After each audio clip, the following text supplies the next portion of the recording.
गांधीनगरात लोकसभेसाठी चुरशीची मतदान. महाराष्ट्र हायव्होल्टेज लढतीपैकी कोल्हापुरात लोकसभेची लढत आहे. कोल्हापूर मतदारसंघात 23 उमेदवार रिंगणात आहेत. मात्र खरी लढत काँग्रेसचे छत्रपती शाहू महाराज व शिवसेनेचे संजय मंडलिक यांच्यात आहे.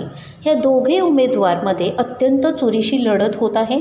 गांधीनगरात ह्या दोन्ही उमेदवारांसाठी दोन्ही उमेदवाराचे समर्थक गेले 15 दिवस डोर टू डोर प्रचार करत होते. मतदानाचा टक्का वाढावा ह्यासाठी मोठ्या प्रमाणात जनजागृती ही करण्यात आली आहे. गांधीनगरात सकाळपासून मतदान करण्यासाठी मतदारांचा उत्साह दिसून आला. दुपारी 2 वाजेपर्यंत अंदाजे 30% मतदान झाले आहे. संध्याकाळी 6 पर्यंत मतदान 60% पेक्षा जास्त मतदान होण्याची शक्यता आहे. इलेक्शन्सच्या अपडेटसाठी सिंधू स्टार चॅनल लाईक करा. धन्यवाद.